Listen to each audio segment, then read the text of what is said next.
Buen día, jóvenes. Les saluda el contador Franklin Figueroa Morales. Bienvenidos a la tercera semana. Bueno, en esta semana haremos un pequeño repaso de lo que ya hemos venido desarrollando las dos primeras semanas. Entonces, bueno, en primer lugar hablábamos, ¿no?, de la parte introductoria, ¿no?, de nuestra legislación tributaria. Como bien saben, nuestra legislación tributaria está enmarcada, ¿no?, en la Constitución del 93. Como normas importantes, por ejemplo, podemos hablar del artículo 74, ¿no?, lo que está en la Constitución Política del Perú. Por ejemplo, nos dice que los principios de legalidad de los tributos se crean, se modifican o derogan, o se establecen una exoneración exclusivamente por ley. Bueno, ¿qué quiere decirnos en este, ¿no?, en este presente artículo? Nos quiere decir que, ¿no?, todas las normas exclusivamente, ¿no?, referidos a, ¿no?, a los tributos se pueden derogar, se pueden exonerar, se pueden modificar mediante ley, ¿correcto? Salvo algunos tasas, aranceles que son por decreto supremo. Entonces, ¿y quién es, no? ¿Quién ejerce la ley? Es el poder legislativo, ¿correcto? Entonces, ¿qué quiere? Entonces, en otras palabras, ¿quién da esa facultad, no? ¿Quién es el que se encarga de legislar? Es el Congreso, correcto. Entonces, también nos dicen que, ¿no?, nuestra legislación tributaria, ¿no?, en el Perú está enmarcado también a los tres niveles, ¿no?, del gobierno. Hablamos del gobierno central, la regional y local, ¿no? De acuerdo a eso están, ¿no?, los tributos, contribuciones o en caso de exoneraciones, ¿no? Entonces, por ejemplo, en nuestro caso, ¿no?, en Huánuco estamos exonerados por ley de la Amazonía, ¿correcto?, ¿no?, del IGB. Entonces, y tenemos también como base, ¿no?, del sistema tributario, por ejemplo, que es el Código Tributario, la ley del impuesto a la renta, la ley del impuesto general a las ventas, el impuesto selectivo al consumo. Entonces, de manera introductoria, esas son las normas, ¿no?, más importantes en el cual, ¿no?, está basada nuestra legislación tributaria. También hablábamos, ¿no?, como antecedente, bueno, creo que ya también les he dejado una pequeña lectura para que ustedes vean de manera más detallada cómo ha ido nuestro país evolucionando en el tema de la administración tributaria, ¿no? Cómo se ha ido administrando, por ejemplo, ¿no?, en un principio, ¿no?, por historia sabemos que SUNAT, pues recién del año 88 ha sido como institución. Anteriormente estaba, ¿no?, tenía otros nombres: central de contribuciones, estaba, por ejemplo, se llamaba, por ejemplo, sección de contribuciones directas, correos y papeles, ¿no?, que pertenecía al Ministerio de Hacienda, ¿no?, en el año 48, en el gobierno de Mariscal Castilla. Entonces, son épocas que, ¿no?, han ido poco a poco evolucionando, entonces, allí hasta llegar a la SUNAT. Entonces, más detallado está, ¿no?, en la lectura para que ustedes ya le dé un mejor entendimiento. También hablábamos, ¿no?, de nuestro sistema tributario, ¿no?, cómo está constituido, ¿no? Tenemos como al Estado como la máxima autoridad en el cual administra y también ejerce a través de políticas tributarias, ¿correcto? Entonces, y parte de la administración está la SUNAT, ¿no? Aquí encontramos la SUNAT. ¿Y cuáles son los medios que emplean? Los tributos, ¿no? ¿Para qué? Para recaudar, ¿no? ¿Quiénes contribuyen? Las, ¿no?, personas, empresas, ¿no? Entonces, pero a cambio de nosotros que no contribuyamos, pagamos nuestros impuestos, ¿qué recibimos de, ¿no?, el Estado? Porque nosotros pagamos, ¿no?, ya sea directo o indirectamente, estamos pagando impuestos, ¿no? Hacemos una compra y estamos, ¿no?, siempre y cuando pidamos comprobantes de pago. Entonces, ¿qué es lo que nos da a cambio el Estado? Servicios colectivos, por ejemplo, servicios de salud, servicios de educación, seguridad, ¿no?, construcción, obras públicas, ¿no? Entonces, las carreteras, ¿no?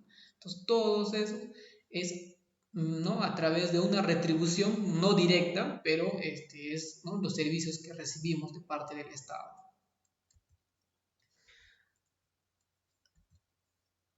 También podemos decir, ¿no?, de más, un poquito más resumido, en aquí, ¿no?, por ejemplo, como les decía, encontramos en nuestro sistema tributario quién la administra, la SUNAT, o también las oficinas, ¿no?, de los gobiernos locales, por ejemplo, ¿no?, las municipalidades, ellos también recaudan, pero lo que son impuestos, por ejemplo, el predial, el cabal, entonces, algunas tasas que cobran directamente ellos, ¿no?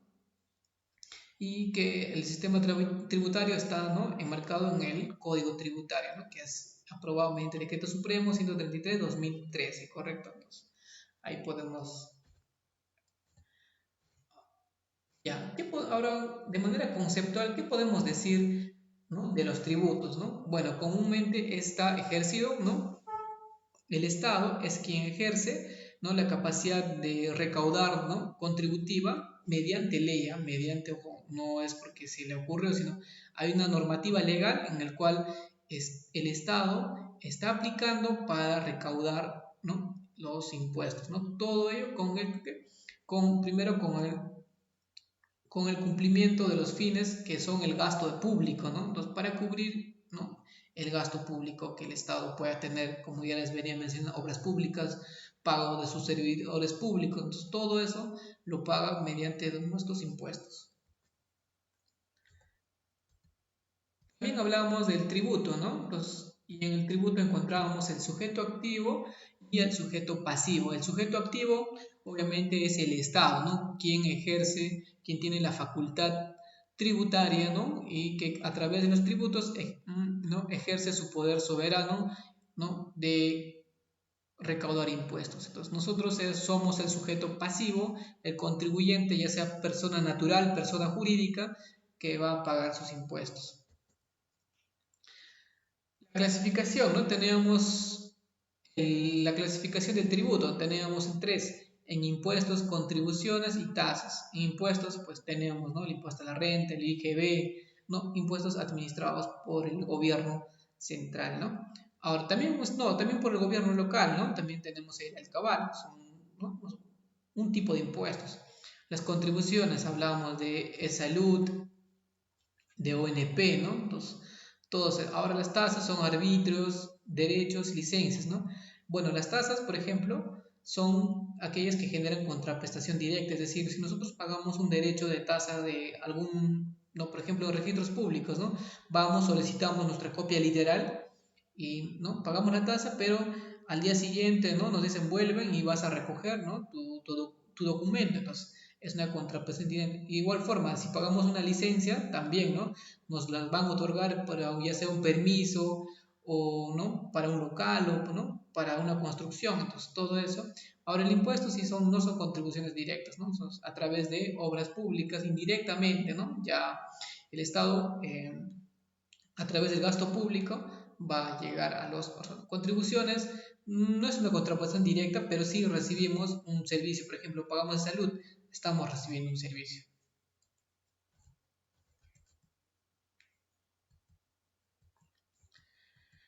También hablamos del sistema tributario peruano, ¿no? Cómo está, en base a qué fundamentos, ¿no?, qué principios se ha establecido, ¿no? ¿No?, el objetivo del sistema tributario es conocer y examinar, ¿no?, distintos tributos, ¿no?, a través que son ejercidos dentro ¿no?, del ámbito, ¿no?, de nuestro país. Para ellos toma en cuenta la política económica, la política financiera, ¿no?, la administración fiscal del Estado, los principios sociales. La política económica está basada, por ejemplo, en que la capacidad de ingreso, ¿no?, no todas las personas al momento de crear tienen que tener en cuenta, ¿no?, el Estado, que no todos tenemos la misma capacidad, los mismos ingresos. Entonces, a unos va a afectar más que a otros, ¿no? Entonces, por ahí ellos hacen un estudio, por ejemplo, de la creación del MIPE tributario. No sé si se han dado cuenta, lo han hecho en escala, ¿correcto? Así también como renta, ¿no?, de cuarta categoría, ¿no?, también está en escala, ¿no? Las personas que tienen más ingresos pagan más impuestos. De igual forma, como les decía del MIPE tributario, ¿no?, hasta 10 UIT se paga el 15%, ¿no? Perdón, hasta 15 UIT se paga el 10%, ¿no? Se paga el 10% y pasado excedente de los 15 UITs ya se paga, ¿no?, el 29%, ¿correcto? 29.5%. Entonces, ¿no?, todo eso tiene que tomar en cuenta al momento de crear o modificar o hacer una modificación en un tributo. La política financiera, ¿no?, que por ejemplo que los pagos de los tributos sean la más sencilla posible. Ahora, por ejemplo, estamos viendo que la SUNAT, ¿qué es lo que está haciendo actualmente la SUNAT? Está viendo mecanismos de que los contribuyentes, por ejemplo, ya no tengan, ¿no?, la necesidad de ir, declarar, ¿no?, llevar su PDT o no declarar con su, ¿no?, llevar su copia de PDT, porque anteriormente se generaba, ¿no?, ¿no?, un backup de PDT y ibas al banco y ahí hacías tu declaración y hacías tu pago. Pero ahora ya, ¿no?, con estas nuevas, bueno, con esta crisis, ¿no?, con nuevas necesidades que surgen, entonces lo que va a hacer es todo mediante, ¿no?, el pago a través de Internet. Entonces, todo eso se está implementando, ¿no? Entonces, de acuerdo, ¿no?, todo surge en base también a la necesidad, ¿no?, que estamos, a la coyuntura que estamos viviendo ahora. Los principios sociales, ¿no? Bueno, obviamente que todo tributo va a traer, como les decía, para unos va a ser, va a afectar más que a otros, ¿no? En caso de los contribuyentes, ¿no? Pero sin embargo tiene que haber un equilibrio social, ¿no? Entonces, no ni afectar al uno ni afectar, ¿no?, al otro. Entonces, para ello están los principios fundamentales. Bueno, también para conocer nuestro código tributario, ¿no?, su base legal, les explicaba que tenemos dos normas legales, ¿no? Ahora ustedes se preguntarán, profesor, ¿esto ambos son válidos? Correcto, ambos son válidos. Si alguien te pregunta, ¿no?, y te dice la normativa legal del código tributario, puedes decir, ¿no?, que es el decreto legislativo 816, ¿no? Esa es la base legal que ha sido aprobado por el Congreso, ¿no? Entonces, ahora, después de ese decreto legislativo ha habido una serie de modificaciones hasta el 2003. Entonces, ¿qué es lo que ha hecho el Poder Ejecutivo? Entonces, a través de un decreto supremo, ha agrupado todo eso, ha hecho un texto único ordenado, ¿no?, del Código Tributario y lo ha aprobado mediante el decreto supremo 133/2013, ¿no? EF. ¿Qué significará EF? Economía y finanzas, ¿correcto? Entonces, si alguien nos pregunta, no, bueno, esto ya no, lo que es la 135 ya ha sido derogado por la 133, ¿no? Pero claro, acá les he puesto como referencia nada más que ¿no?, en el año 2000, perdón, en el año 99, el decreto legislativo ha sido aprobado por este decreto supremo, pero como les vuelvo a recalcar, ya ahora se ha hecho ¿no?, un nuevo, en el 2013 había un texto único ordenado, ¿no?, que ha derogado a este decreto supremo, ¿no? Entonces, sí, como les vuelvo a repetir, si alguien nos pregunta, ¿no?, cuál es la base legal del Código Tributario, es el decreto legislativo 816 y el decreto supremo 133/2013.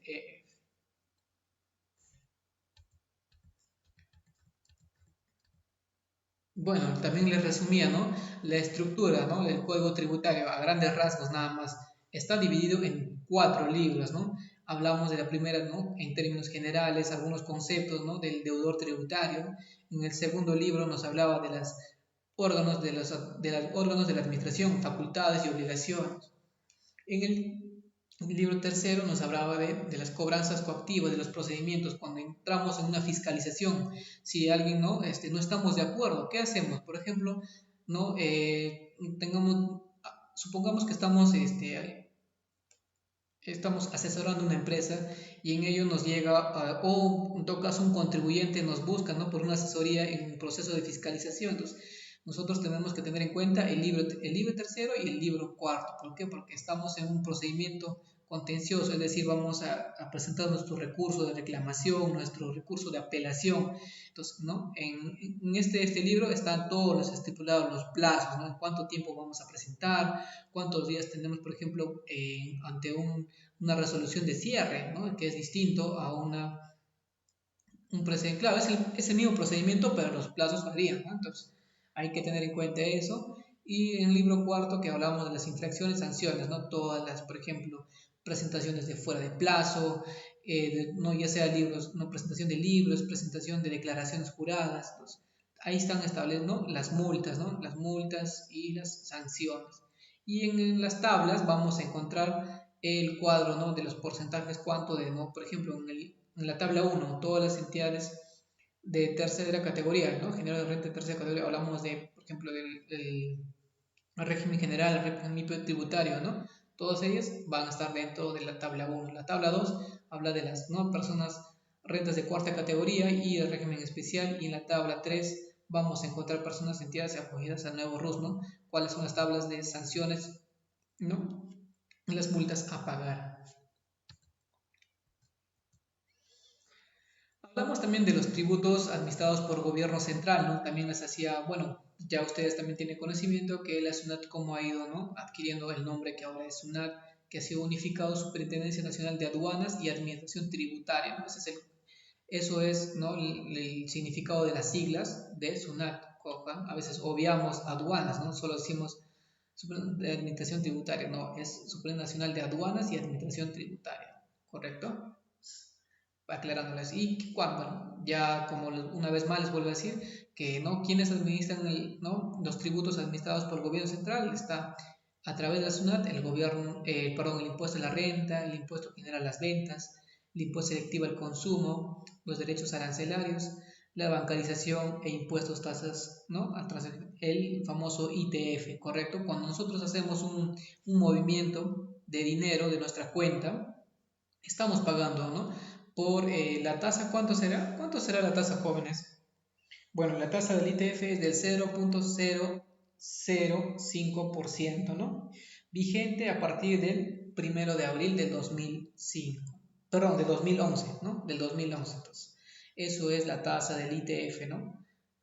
Más o menos por cada 1000 soles es 0.5, ¿no? Entonces casi menos de 10 céntimos el ITF. Bueno, el impuesto a renta ya sabemos, ¿no? Va a variar de acuerdo al régimen tributario, las tasas. El impuesto general de ventas por ahora es el 18%. El impuesto selectivo al consumo está de acuerdo a la cantidad de alcohol que tenga, el cual o el grado de pueda afectar, ¿no? a la sociedad. Entonces eso está por varía las tasas. Y los gobiernos locales encontramos quizás muchos, como les decían, ¿no? en el video ¿no? de la segunda semana, que a veces no desconocemos. ¿Por qué? Porque los gobiernos locales no ejercen, ¿no? Cobranzas coactivas, no, quizás en el autovalú sí, ¿no? A veces te envían ¿no? Te están notificándote, pero lo que son los demás impuestos no es muy común ver. Por ejemplo, impuesto patrimonio vehicular, muchos tendrán, ¿no? sus papás o sus familiares que tienen carros y quizás ni siquiera han escuchado este impuesto, pero sí hay un impuesto por pagar de eso. Ahora hablamos del impuesto del autovalú, ¿no? Bueno, las tasas del impuesto de valú también es por escalas, ¿no? Hasta 15 UITs es 0.2, de 15 a 60 es 0.60 y mayores a 60 UITs es el 1%, ¿no? Entonces, también, ahora el impuesto de la alcabala es el 3%, ¿correcto? No estando afecto ¿no? los primeros 10 UITs. Entonces, ahora el impuesto patrimonial es el 1%, pero no puede ser ¿no? menor al 1.5% de la UIT vigente. Entonces, no va a ser un monto menor. Por ejemplo, si te sale menor, entonces no tienes que pagar como mínimo el 1.5% de la UIT, ¿correcto? Entonces, los impuestos a espectáculos públicos, eso sí, ¿no? Va a variar de acuerdo a las tasas que ya estipulan en su TUPA, ¿no? Los gobiernos locales, ¿no? Tasas y contribuciones, licencias también, ¿no? Ahora ahí está el tema de defensa civil, licencia de funcionamiento, ¿no? De cualquier empresa o, por ejemplo, también cuando queremos construir una edificación también tenemos que pagar nuestros derechos, ¿no? Bueno, jóvenes, espero haya sido, ¿no? un poco más aclarando el tema que ya hemos desarrollado. Como les vuelvo a repetir, si tienen alguna duda, no duden en escribir al foro. Ahí estaré respondiéndoles a todas sus consultas.